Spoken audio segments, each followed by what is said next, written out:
உம்மை நம்பியிருக்கிறேன். நான் நடக்க வேண்டிய வழியை எனக்கு காண்பியும். சங்கீதம் 143:8.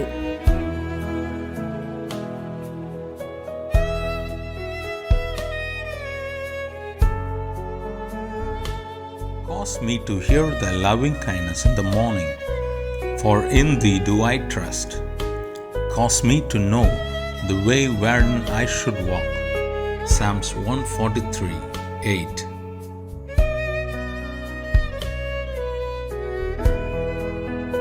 ஆண்டவரும் இரட்சகருமாகிய இயேசு கிறிஸ்துவின் நாமத்தினாலே காட் கோஸ் மினிஸ்ட்ரீஸின் யூடியூப் சேனல் வாயிலாக உங்களை சந்திப்பதில் பெரும் மகிழ்ச்சி அடைகிறேன்.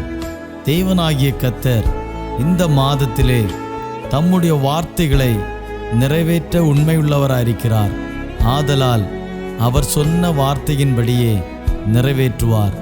நாம் கண்ட எல்லா துயரங்களுக்கும், சூழ்நிலைகளுக்கும், பிரச்சனைகளுக்கும், கடன் பாரங்களுக்கும் பலனாக தேவனுடைய வார்த்தையை பிடித்து கொள்ளுவோம். நிச்சயம் தேவனாகிய கர்த்தர் தம்முடைய வார்த்தையின்படியே நம்மை ஆசீர்வதிப்பார்.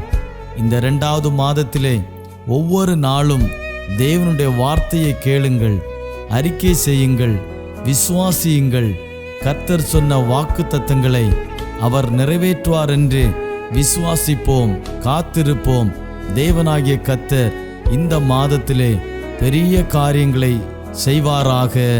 ஆமேன்.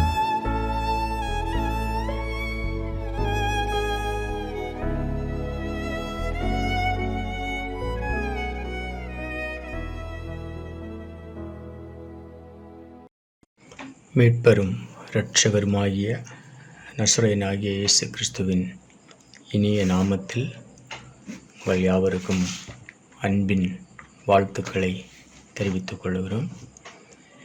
இந்த நாளிலும் கூட நாம் தியானத்திற்காக எடுத்துக்கொண்ட ஒரு வேத பகுதி நீதிமொழிகள் புஸ்தகம் 24வது அதிகாரம், அதுடைய 16வது வசனம். நீதிமான் 7 தரம் விழுந்தாலும் திரும்பவும் எழுந்திருப்பான், துன்மார்க்கரோ தீங்கிலே இடருண்டு கிடப்பார்கள். ஒரு நீதிமான் 7 தரம் விழுந்தாலும் திரும்பவும் அவன் எழுந்திருப்பான். எழும்பாமல் தீங்கிலே கிடக்கிறவர்களுக்கு துன்மார்க்கன் என்று வேதத்திலே சொல்லப்பட்டிருக்கிறது. இன்று நாம் தியானத்திற்காக எடுத்துக்கொள்ளுகிற ஒரு சிறிய தலைப்பு, ஒரு நீதிமானின் பயணம் அல்லது ஒரு நீதிமானின் வாழ்க்கை முறை அப்படிங்கிற தலைப்பை நாம் இன்று தியானிக்கப் போகிறோம். இந்த மனிதர்களை குறித்து பார்க்கும்போது 4 விதமான மனிதர்களை பார்க்க முடியும். ஒன்று, தேவனுடைய சமூகத்தில் விழாமல் நிற்பது. இப்படிப்பட்ட மனிதர்களை பார்ப்பது மிகவும் கடினம். நாம் வேதத்திலே ஒரு சிலரைத்தான் பார்க்க முடியும். இதுதான் முதல் ரகம். விழாமல் தேவனுக்காக எல்லா காரியத்திலேயும் வைராக்கியமாக நிற்பது.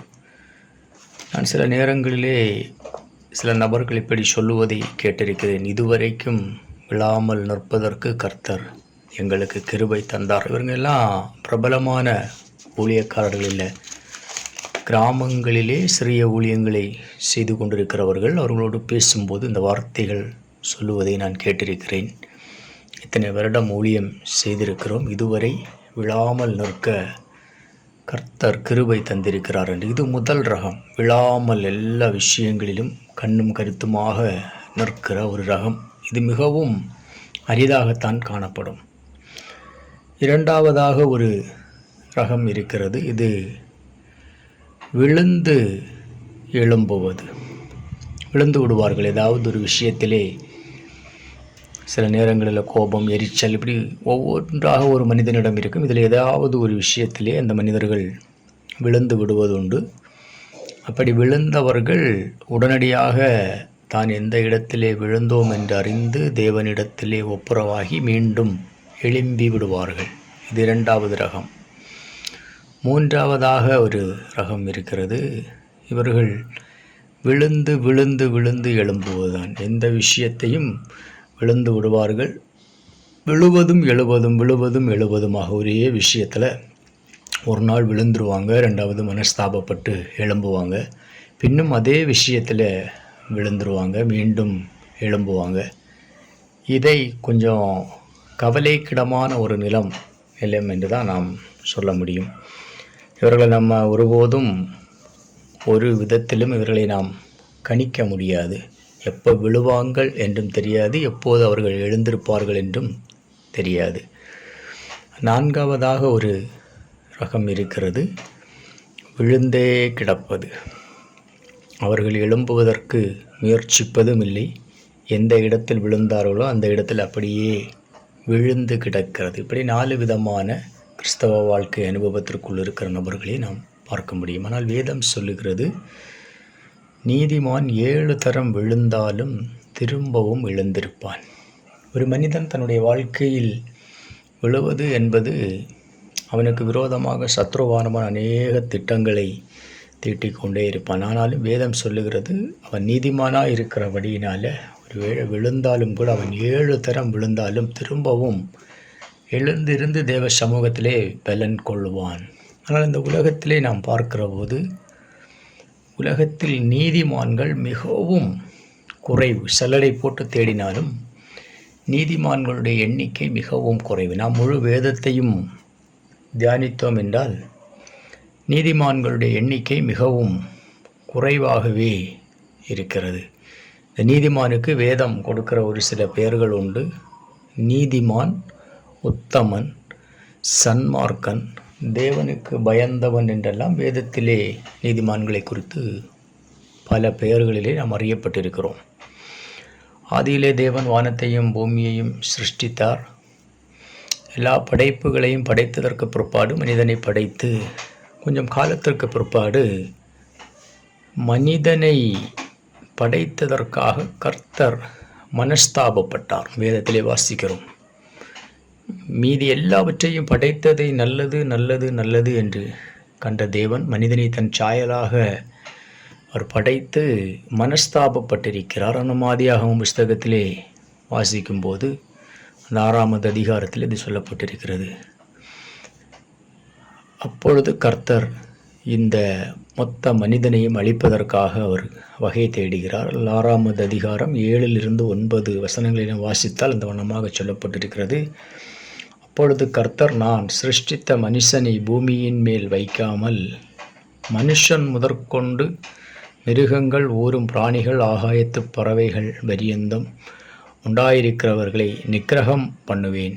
நான் அவர்களை உண்டாக்கினது எனக்கு மனஸ்தாபமாய் இருக்கிறது என்றார். மனிதன் நிமித்தம் எல்லாவற்றையும் கர்த்தர் நிக்கிரகம் பண்ணும், முற்றிலும் அழித்து போடும்படிக்கு கர்த்தர் மனஸ்தாபப்படுகிறார்.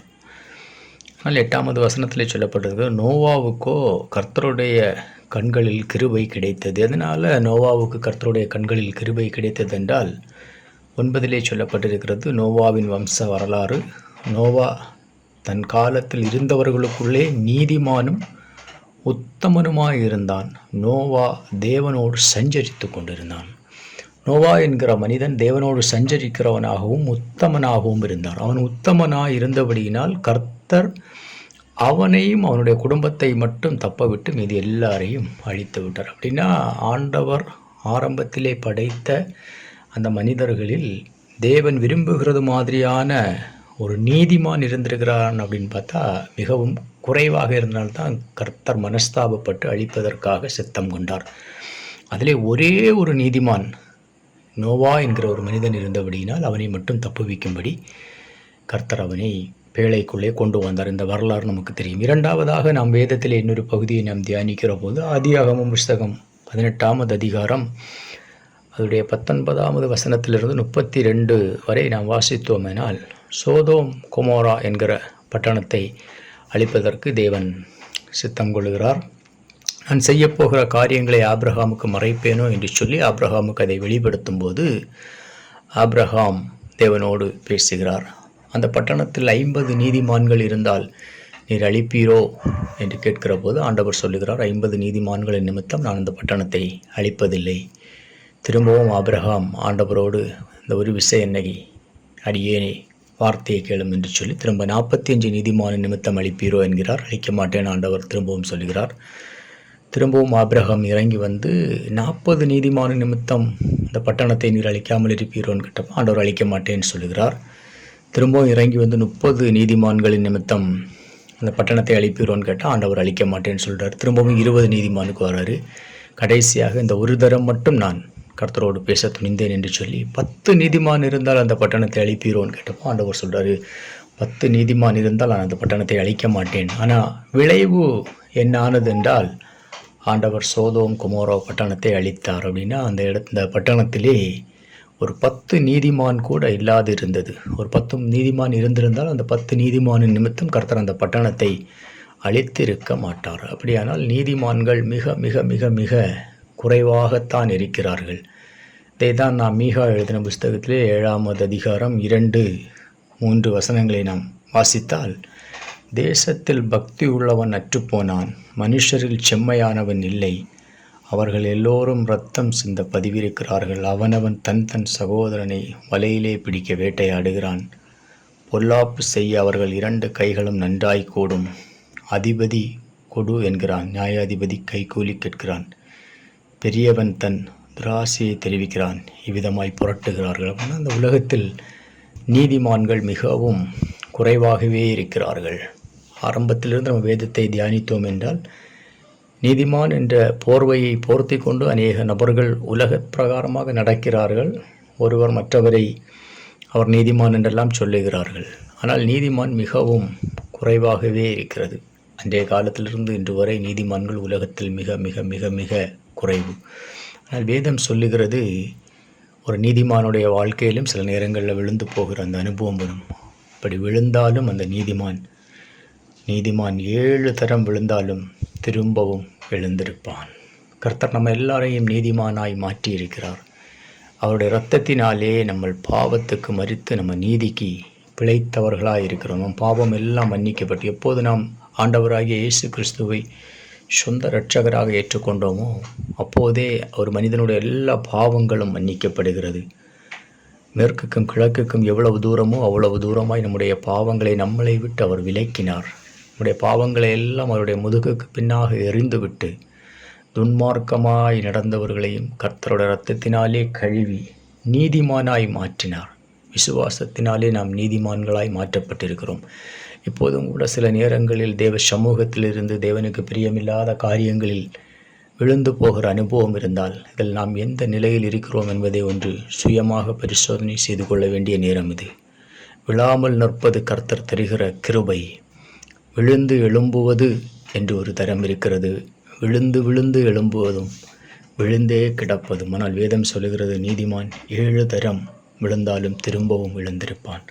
கர்த்தருடைய சமூகத்துக்கு நேராக நாம் திரும்புகிற நேரம், இந்த நீதிமான்கள் மிகவும் குறைவாக இருக்கிற நேரத்தில் நீதிமான்களை நோக்கி கர்த்தருடைய கண்கள் உலாவுகிறபடியினால நம்மளும் ஏதாவது இடத்திலே விழுந்து போயிருப்போமானால் கர்த்தரிடத்தில் இது திரும்புகிற நேரம். ஒரு விஷயம் ஒப்பு கொடுத்து ஜெபிக்கலாமா? பரிசுத்தம் உள்ள தேவனே, துதிகளின் மத்தியில் வாசம் பண்ணுகிறவரே, எங்களுடைய பரம தகப்பனே, ஆண்டவரே, ஒரு நீதிமான் 7 தரம் விழுந்தாலும் எழுந்திருப்பான் என்று சொன்ன உங்களுடைய வசனத்தின்படி அநேக தரங்களில் ஆண்டவரே சில நேரங்களில் உணர்ச்சி வசப்பட்டு அப்பா, சில நேரங்களில் புத்தியினத்தினால் ஏதோ ஒரு காரியங்களினால் உங்களுடைய வார்த்தைக்கு புறம்பாய் சில நேரங்களிலே செயல்பட்டது உண்டு ஆண்டவரே. ஆனாலும் கர்த்தர் எழுந்து நிற்க கிருபை தருவீராக. அப்பா, நீர் விரும்புகிற அந்த நீதிமானாய் இந்த உலகத்திலே மிகவும் குறைவாக இருக்கிற அந்த நீதிமான்களுக்குள் பட்டியலுக்குள் எங்களையும் எங்கள் குடும்பத்தாரையும் எங்கள் சபையையும் எங்கள் தேசத்தையும் எங்கள் மக்களையும் கொண்டு வருவீராக. சுவாமி, தாழ்த்தியும் கரங்களில் ஒப்பு கொடுக்கிறோம். இயேசு கிறிஸ்துவின் மூலம் கிருபையாய் எங்களுக்கு இறங்கி எங்களை நீதிமானாய் மாற்றுவீராக. இயேசு கிறிஸ்துவின் இனிய நாமத்தில் எங்கள் ஜெபம் கேளும் பிதாவே, ஆமேன். கடல் கடந்து சென்றாலும் தீ நடுவே நடந்தாலும் புயல் சூழ்ந்து எழுந்திடும் காரிருளை நீ கடந்திட நேர்ந்தாலும் உன்னோடு நான் இருப்பேன்.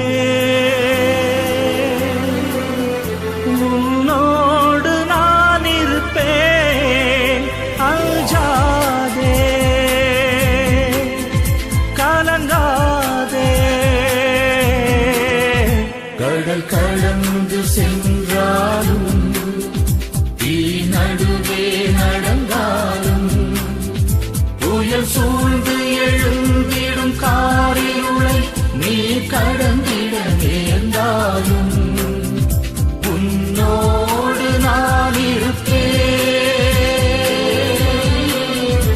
உன்னோடு நான் இருப்பேன். அஞ்சாதே, கலங்காதே.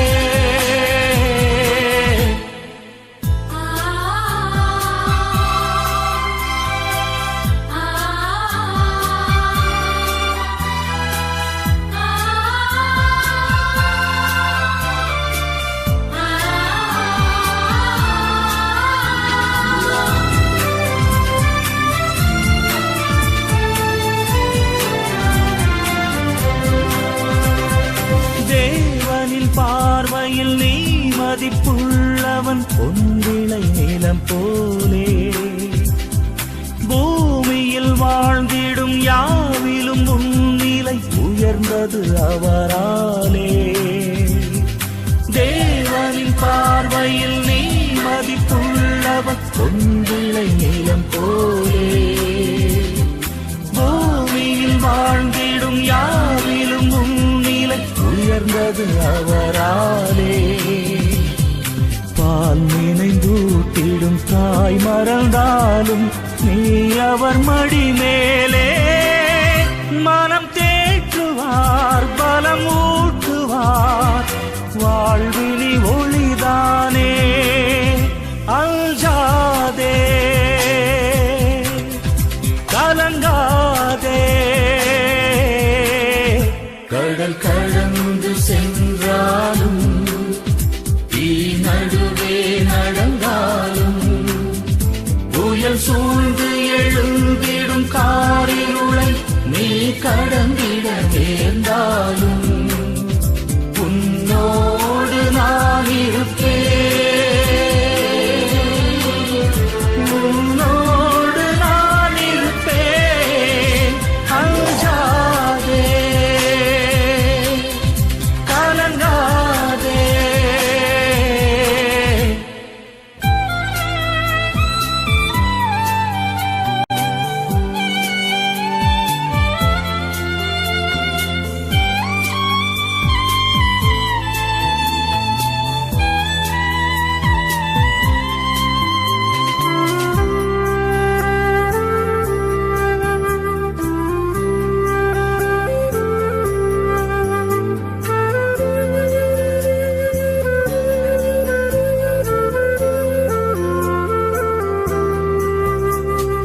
பாதையில் பாதையும் பாழ்விழி ஓடையும் தோன்றிடும் அவர் கையால், வான்படை ஆண்டவர் வாய்மொழியால் வரும் மேன்மையை அவர் சொல்வார்.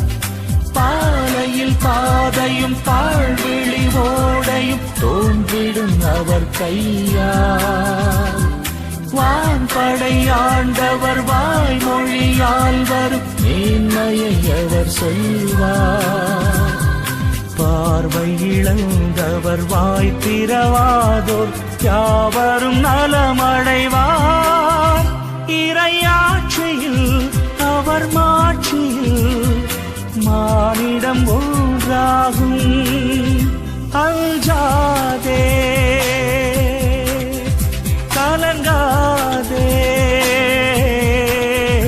கடல் கடந்து சென்றாலும் தீ நடுவே நடந்தாலும் புயல் சூழ்ந்து எழுந்திடும் காரிருளை நீ கடந்திட நேர்ந்தாலும் உன்னோடு நான் இருப்பேன்.